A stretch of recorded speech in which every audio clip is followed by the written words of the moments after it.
Archaic Records. Hey, what's up, everybody? It's Archaic Records here with you again. My name is Jamie, coming at you from Nashville, Tennessee. Here to wish you a very happy and, once again, a very late Morrissey Monday. A weekly celebration of all things Morrissey and the Smiths. And for this week's episode, we're going to go back to 2019 to take a look at the big guy's 12th solo studio record, the cover album, California Sun. Now, you may be able to hear it in the background throughout the duration of this video, but we are in the grips of quite a storm today down here in Nashville, Tennessee, so hopefully it isn't too distracting from all of this throughout this episode. Anyway, now that I've finished the weather report, let's get into this record a little bit. Of course, California Sun, to me, is probably the most unique record in Morrissey's entire career, based on the fact that it is, Morrissey's cover album, and I think that makes it. I think it makes comparing this record to any other album in Morrissey's, catalog, sort of an exercise in futility, as people say, because you really can't compare this album to anything else in Morrissey's catalog. Of course, this record was preceded in 2017 by Low in High School, an album that I really liked a lot. I haven't gotten to it yet on this channel, but Low in High School is a record that I really like, and it was a record that I think was a huge step up from its predecessor, World Peace Is None of Your Business. But even to compare California Sun to Low in High School is just very difficult, because this is an album of all covers. Now, musically, sonically, stylistically, I do think it is a step away from Low in High School. I've always maintained that, Morrissey never repeats himself. He keeps the train moving forward at all times. He doesn't tend to repeat himself. And I think that this record, stylistically, is very true to that. I really love the sound on California Sun. I love the musical direction that he goes on this record, and of course this being a cover album where he covers lots of different sort of styles of music by a wide array of artists. I think that this album has a very good diversity of sound, and I think that Morrissey's performance on this record vocally is as good as anything in the second half of his career. Now, when this record was first announced, I have to be honest with you, I wasn't necessarily aroused by the idea of Morrissey doing an album of all covers, because Morrissey is my favorite songwriter in the history of music. He's somebody that there's no other artist that I can relate to or enjoy his writing as much as Morrissey. I remember seeing that this record was coming out and having this fear in the back of my head that all of those sort of Morrissey poo-pooers and doomsayers who say that Morrissey has run out of things to write about may have finally been accurate in their sort of diagnosis of Morrissey's career. That being said, when this record was announced, like I said, at the time I wasn't necessarily in love with the idea of a cover record, but at the same time I was very curious as to hear what songs Morrissey would be recording and which New York Dolls song would appear on the record. The New York Dolls are a band that, I've talked about in the past when it comes to Morrissey. I respect the fact that Morrissey loves the Dolls as much as he does, but that's a band that I've never really understood, so I assumed immediately that this record, of course, would probably kick off with a New York Dolls song. Of course, the New York Dolls aren't featured on this record at all, which surprised me. But when the track listing was announced for the record and the artists that he would be covering on this record, I thought that it was very interesting. A lot of these songs were songs that I was excited to hear, Morrissey's take on.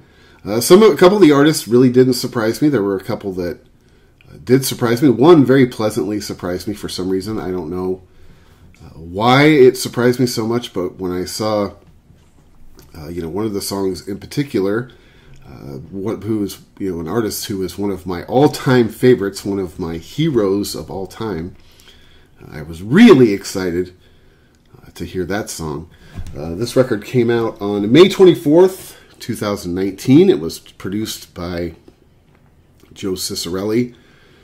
Like I said, this was a record that came out after 2 years after Low in High School, a record that I really liked as well. I actually, to be honest with you, I actually really like this record even better than I like Low in High School. I mean, I actually listened to this record a lot more than World Peace is None of Your Business, which is a record that I don't go back and listen to a ton, and I think I listened to this one probably as much, if not even a little bit more, than Low in High School, which is a record that I love. Now, the newest album, I Am Not a Dog on a Chain, I think is better than all three of those records. But this is a record that I think is a very vital, part of Morrissey's catalog. This is a record that has really grown on me, and when it came out, of course, I got it pretty much the first day it came out, and I couldn't wait to take it home and listen to it. And I have to tell you that almost immediately, I absolutely love this record. This is a record that I still go back, like I just said, and listen to all the time. I think it's better than World Peace. I think it's at least as good, if not better, than Low in High School. I love the album art. Now, the picture of Morrissey is a little bit up close. I remember the first time I saw this photograph, I was wondering, can you see nose hair? I feel like you might be able to see a little nose hair, but I don't think so, looking back on it. Now this picture, of course, is much more flattering than the picture which appears on I Am Not a Dog on a Chain, which to me is Morrissey's worst album cover, easily, not even close. But I do like this one. I like the color scheme. I like the font on the lettering. I like the backdrop with the sort of pastel colors. I think it's a really good picture of Morrissey. Like I said, it's a little tight, but it's not bad. Like I said, it's much better than a Dog on a Chain. What I really like is I love the back cover, the artwork. Of course, Morrissey representing his his PETA affiliation, and it's got the track listing and some sort of pretty cool kind of urban development. Looks a little bit, actually looks kind of like a little bit like Nashville, with sort of these like kind of like bland buildings that they kind of throw up here all over the place in Nashville. But I really like the album cover, the artwork. Like I said, this album was produced by Joe Cicerelli. I really love the production on this record. I love Morrissey's vocal performance on this record, and I think stylistically, musically, I actually really like this record. Like I said, musically, it is a step away from Low in High School, but that is par for the course as far as I'm concerned, at least in Morrissey's career. I mean, the guy never does the same thing twice. He never repeats himself, and that's one of my favorite things about the Morrissey catalog, is it's always sort of moving forward. Now, you don't necessarily have to like every stop along the way, but I think that this record, to me, this is as vital a part of the catalog as any. Like I said, when it first was announced, I had my reservations, but I think that upon buying it and listening to it, those were pretty much put to bed immediately. The first song on this record is a song which came out in 1973 by an artist by the name of Jabriath. The song is Morning Starship. I love this song on this record. I love Morrissey's version of this song. It's one of my favorite songs on the record. I like the original version enough. Now, Jabriath is an artist that did not surprise me when one of his songs was used on this record. Morrissey, of course, is a huge Jabriath fan. We all know that.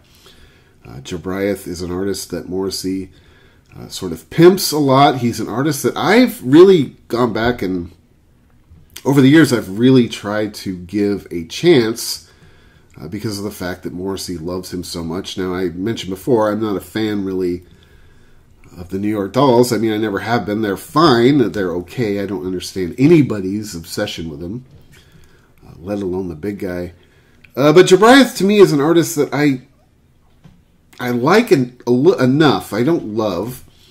To me, Jobriath was an artist who kind of modeled himself too much after David Bowie, which to me is, it's kind of a dangerous proposition because David Bowie was so unique, and really nobody can recreate what David Bowie did or what he was. And I think that was sort of Jobriath's luggage, was trying to be like an American David Bowie. I think he was decent. I don't love his voice. I do like his version of Morning Starship, but I've never loved his voice. And I always thought, as far as him, trying to be like the next David Bowie, I thought he always sort of fell a little bit short, at least in my opinion. But I love the song Morning Starship. I love Morrissey's version of it, and the Jobriath version of it is pretty good too, though if I were to compare the two, I would easily take Morrissey's version of that song. The next song after that is a song called Don't Interrupt the Sorrow, a song from 1975 by Joni Mitchell.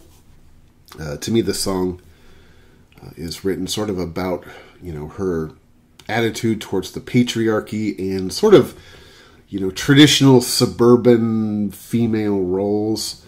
I really like this song a lot. I really like Morrissey's version of this song. I like Morrissey's version of this song. One thing that stands out about it is it has this just like very sensual, like sultry saxophone. It kind of makes you feel like knocking boots a little bit. I like this version a lot on this song. I like Joni Mitchell's version of this song too. I mean, who's not a Joni Mitchell fan, really? I mean, you kind of have to be a Joni Mitchell fan. Now, I'm not like obsessed with her or anything, but she was such a brilliant songwriter. This is an artist that didn't really surprise me that Morrissey would include on his covers album. I really like this song. I like both versions of it. I like Morrissey's version, and I like Joni Mitchell's version of it. If I had to choose which one is better, I'm going to go with Morrissey on this one. Sorry, Joni. Nice effort. But Steve wins this one. The third song on the record is Only a Pawn in Their Game, a song from 1963 by Bob Dylan. Of course, this song is about the assassination of civil rights activist Medgar Evers in 1963 in Jackson, Mississippi. I mean, this song is just the jugs. I mean, this is a very heartbreaking, devastating song. It's one thing that's interesting about living where I live in the country at this point in time. Now, I'm originally from California, but living down here in Tennessee, it's interesting to, live in a part of the country that, 60 years ago, this was the reality. Segregation and lynchings and the KKK and the civil rights movement. And it's very interesting to live in this part of the country with that history, which is still sort of thick in the air down here now. Not so much in the cities down here like Memphis, Nashville, and Birmingham and places like that, but you go out to sort of, the rural parts of these states, and there's still some of this attitude which permeates. This song is just amazing. I mean, who doesn't love Bob Dylan? If you don't love Bob Dylan, I mean, you really might need to go into therapy. I love Morrissey's version of this song. It's a little bit of an interesting take on it. It's a little bit simple, and obviously the Bob Dylan version of the song musically is rather simple. It's just him and an acoustic guitar and these words that can just melt your spine. But I do like Morrissey's take on this song. It's one of the high points on the record, at least as far as I'm concerned. But if I had to pick which one I like better, you got to go with the Bob Dylan version. I mean, it's just, he was there, man. I mean, he was writing the song, in the day and the time, and I love Morrissey's version of this song. But to me, Only Upon Their Game by Bob Dylan is one of the greatest songs of all time. And I think, Morrissey has written the greatest song of all time, at least in my opinion. But this version of it isn't necessarily that. The next song after that is a song called Suffer the Little Children, a 1969 song by I think they call her a freak folk singer, Buffy Sainte-Marie. I like this song. I like Morrissey's version of this song on the record. I don't love the original version of it. Musically, it's not bad, but I've never understood the appeal of Buffy Sainte-Marie's vocals. To me, she sounds like Dolly Parton, sort of mid-seizure. I don't know. I don't really understand it, to be perfectly honest with you. I like Morrissey's version of it. It isn't necessarily my favorite song on the record, but, I also, the original version of it isn't necessarily a song that I love either. Now, lyrically, I like the song, and sort of instrumentally, I like her original version of it. But my issue with Buffy Sainte-Marie has always been the same thing. I don't like her voice. I just don't. But I like this version. I mean, if I had to pick which one was better, that's easy. Morrissey on that one.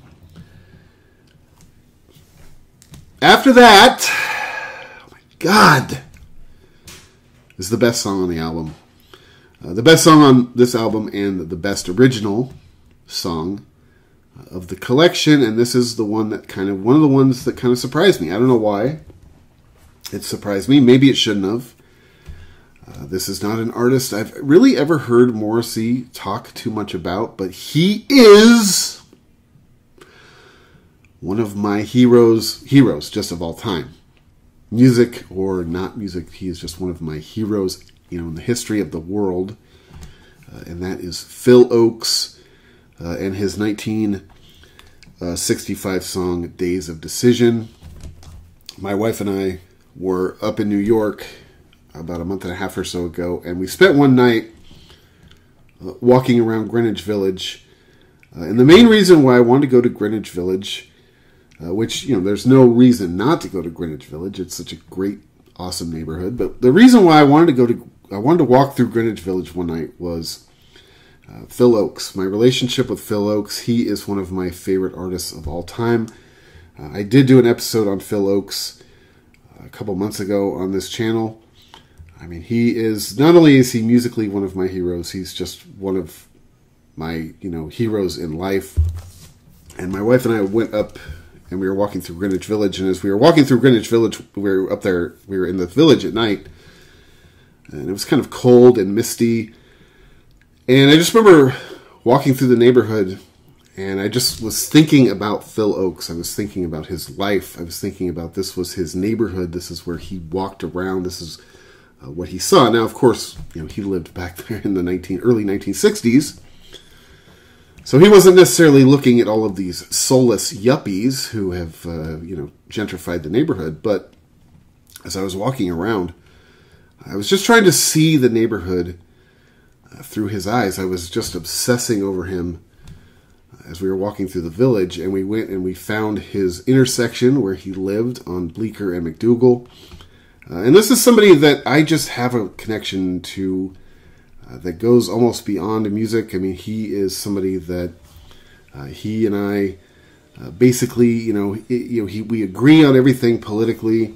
I think he had one of the greatest voices in the history of music. I think he was one of the greatest writers of all time. And, as much as I do love Bob Dylan, and I love a lot of that stuff that came from the Greenwich Village in the 1960s, that sort of folk scene, I mean, I would take Phil Ochs over Bob Dylan or any of those artists any day of the week. And this song, Days of Decision, is one of my favorite Phil Ochs songs of all time. And, when Morrissey sings this song, he absolutely kills it as well. I mean, you can't really do a bad version of Days of Decision. So, I mean, every time I listen to this song, whether it is the Morrissey version or whether it is the Phil Ochs version, and particularly the Phil Ochs version, this is a song that just rips my guts out every single time I hear it. If you aren't super familiar with Phil Oakes, I highly recommend you go back and you check out his first couple records, All the News That's Fit to Sing, and I Ain't Marching Anymore. To me, those records are life changers. Those are records that I don't think physically I could ever not own them. I think if they weren't in this room with me right now, which they are, I would feel a great sense of despair, son. So, this is my favorite song off California Sun, Days of Decision, easily. I do love Morrissey's version of it. It is my favorite of the originals as well. And if I had to pick which one was better, I mean, Phil Oakes. Sorry, Steve, I love you. But Phil Oakes is just, his version's better. Just is. After that, side one ends with the old Roy Orbison classic, It's Over, from 1964. This is a song on the record that I do like. Roy Orbison, I'm a fan, sort of, but not really. I've never really been the biggest fan of Roy Orbison, and sometimes he's one of those guys that to me gets just like a little bit too much of a handy from the general population. Now, I don't think he's necessarily bad, but the one thing I kind of don't like about Roy Orbison is the one thing that everybody creams their jeans over, which is his voice. His voice to me is okay for a couple of songs, and then honestly, I just don't necessarily, love it. And, this version of it that Morrissey does is okay, it's good. To me, it's kind of an overrated song. My favorite version of It's Over is Elvis's version of it, honestly. I mean, I'm a much bigger Elvis fan than I am Roy Orbison. And this Morrissey version of it, it's okay. It's probably one of the weaker songs on the record. It's definitely not a high point for me. Roy Orbison, I don't know. If I had to pick which one was better on this record, I'm going with Morrissey. I don't know. At the risk of sounding unpopular, I think Roy Orbison has always been overrated.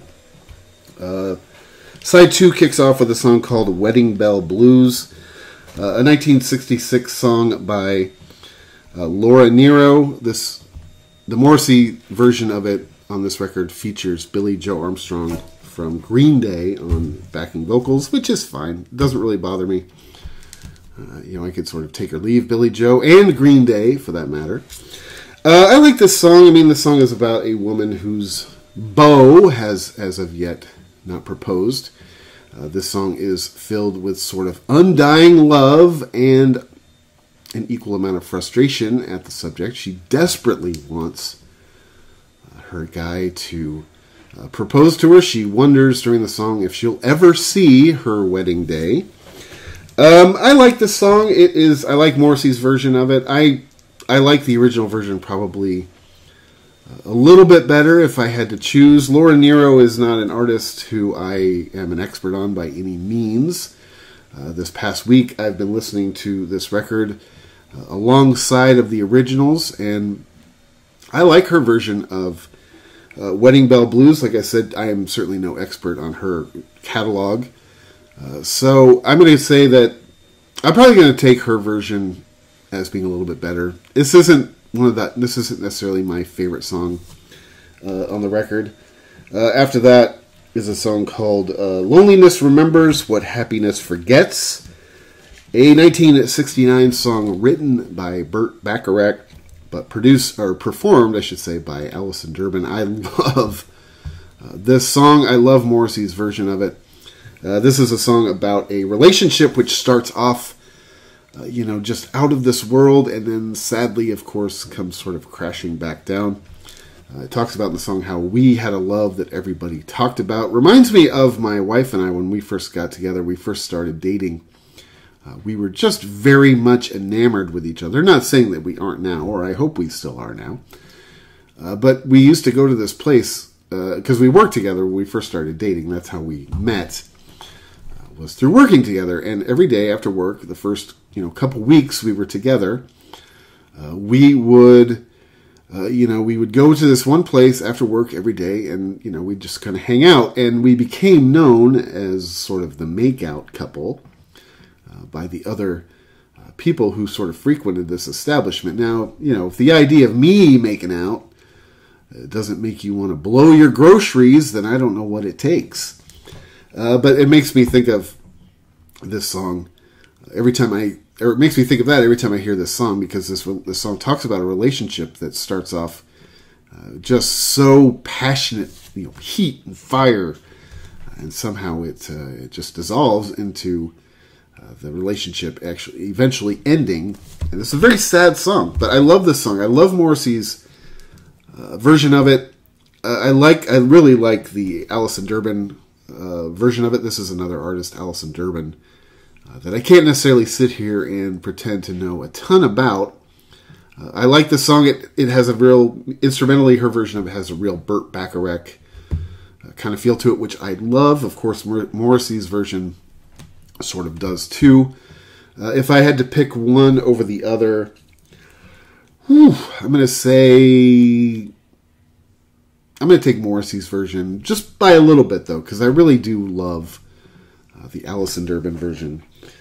Also, the next song after that is my second favorite song on the record, behind Days of Decision, and that is Lady Willpower, a song that originally came out in 1968 by a San Diego-based band called Gary Puckett and the Union Gap. Now, I love both of these versions of this song. This was an artist, when I saw the track listing for this record, this was an artist I was very pleasantly surprised that Morrissey included on this collection of songs, because Gary Puckett and the Union Gap is a band that I absolutely love, and I'm not really sure why it surprised me that Morrissey would include one of their songs on this record.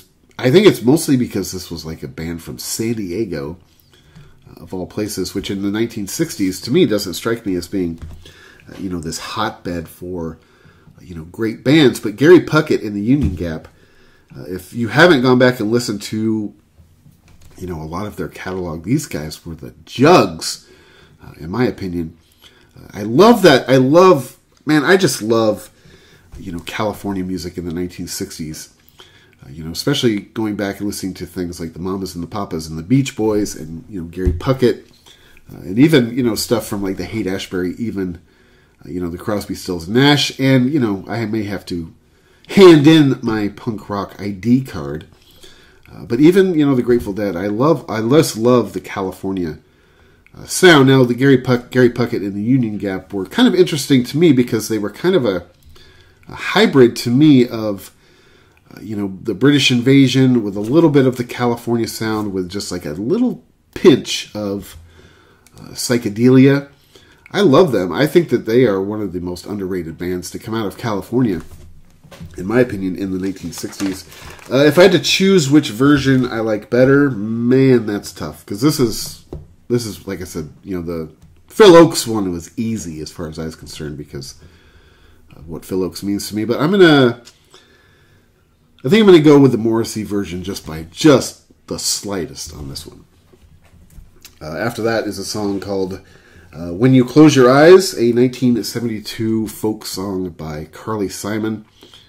I really like this version. Also, Carly Simon is an artist that always kind of reminds me of my mom. When I was a kid, my mom, I remember, had some Carly Simon cassettes kicking around in her car, and she used to listen to Carly Simon a little bit. It's what it always makes me think of. I like this version of this song. I am not necessarily the hugest Carly Simon fan. I like her voice enough. To me, she was always a little bit on the kind of bland side. I like this song. I would definitely take, Morrissey's version over the Carly Simon version if I had to choose between the two. The next song is a song called Lenny's Song by Tim Hardin. This song, of course, was written as a eulogy to Lenny Bruce. This song is incredible, both versions of it. I really like Morrissey's version of it, but there is a live version on Spotify. I've been listening to over the past week. I don't own any of Tim Hardin's music on physical format, so I've gone back. I was listening to some of his stuff this week on Spotify, trying to get ready to do this episode. And there's a live version of Lenny's song, which will absolutely rip your guts out. I love this song. I'm going to say that Lenny Bruce is somebody that I've read a little bit about. I think I've read like one of his books. I've always said this about the kind of like the beat stuff. He was somebody that I thought was interesting. I actually think that Lenny Bruce was more interesting to read about than to read, honestly. So I like this song. If I had to pick a version of it, my favorite version of this song I've heard is the live version by Tim Hardin that is on Spotify, so I'll take that one. The last song on this record is a song called Some Say I Got Devil, a 1971 folk song by an artist named Melanie. I love this song on the Morrissey record. It's very slow, it's very down-tempo. I really like the original one as well. Now, the artist Melanie is another person that I was not overly familiar with when this record came out. Still not really an expert. I've been listening to this song this week. I really do like it. If I had to choose one over the other, I would probably take the Morrissey version of it because I'm a lot more familiar with it. This might actually be the only song of Melanie's I've ever actually listened to. I like it. I think it's very well written. It's very folky, which is something that I can definitely get behind. So that is the last song on California Sun. This is a record that I do believe Morrissey really did a great job on. And all of these covers, I think, he invested himself in it. And like I said, I think most of the songs which he chose as originals are songs that I like. And I think his performance on this record was really, really good. Like I said, this is a record that I consider to be near essential. I mean, as far as Morrissey's catalog, I think this is a very vital piece of Morrissey's catalog. In fact, I think most people I've talked to in the Morrissey camp, as far as fans go, I think most people really embrace this record. I think actually some people embrace this record more than they embrace I Am Not a Dog on a Chain. I remember I saw this tour. This was the last tour I saw before the pandemic. And this tour was great. Actually, Morrissey seemed to be in pretty good spirits. I remember I saw this show on the last night of the tour, so I was a little bit wary as to what Morrissey's energy level and mood was going to be like. But I thought he played a great show on this tour. And so for me, I think California Sun is basically a big win as far as I'm concerned. One more thing I want to show you this week before I get out of here is this is something I received in the mail a couple weeks ago, and I've been meaning to show it off, but it keeps slipping my mind, sadly for some reason. And that is, I've mentioned him on this channel in the past, but my best friend Tim, who lives out in Sacramento, California, he is quite an established cartoonist and artist, or talented, I would say. And he sent me this in the mail a couple weeks ago, something that I thought was pretty snug, and I promised him I would show it on the channel. Like I said, it slipped my mind the last couple weeks, but he sent me this cartoon. Now it's framed, so it's a little bit hard to see on the through the glass. But this is his interpretation, or illustration at least, of the greatest band of all time, the Smiths. So I wanted to thank him publicly for that and show it off a little bit. I promised him I would. Not that that was his motivation, mind you. But like I said, I couldn't be any happier with that. Sent me that completely out of the blue, and I was very surprised. He also sent me a care package in the mail. Now, one thing about me is one of my favorite TV shows just of all time, my favorite kids show ever, is Pee-wee's Playhouse. And along with the cartoon he sent me of the Smiths, he sent me this care package of all of these little characters, toys. I collect toys, in case you can't tell. I collect everything. But he sent me this little care package featuring many of the characters from Pee-wee's Playhouse, which to me is still my favorite kids show of all time. Of course, we sadly lost Paul Reubens last year. At the age of 70, and when I found out that he was 70 years old, it completely blew me away. I would have never guessed he was 70 years old. He still looked like he was 16. But I also want to thank Tim for the Pee-wee's Playhouse care package. That was something that I will cherish forever, not only because it came from Tim, but because it is my favorite show. Man, my favorite kid show of all time. When that show was on, I was probably in middle school and high school during the run of Pee-wee's Playhouse, and for me, that was just appointment television on Saturday mornings. I would get up and I would watch Pee-wee's Playhouse, and if my family had somewhere to go, relatively early in the day, and I had to miss Pee-wee, I was not in a very good mood the rest of the day. So I want to thank my friend Tim for that. Again, I can't believe that Paul Reubens is gone. It's something that just baffles me, makes me want to cry. Every time somebody like Paul Reubens dies, I think to myself, why is it that Nikki Sixx can't find anything laced with fentanyl? Anyway, man, thank you so much for checking out this video. This is Archaic Records. My name is Jamie, coming at you from Nashville, Tennessee. Be sure to go out and support your local record store. If you enjoyed this video, be sure to check back every week for Morrissey Monday, a weekly celebration of all things Morrissey and the Smiths, as well as other record content and album reviews throughout the week. And until next time, my friends, I'll talk to you then.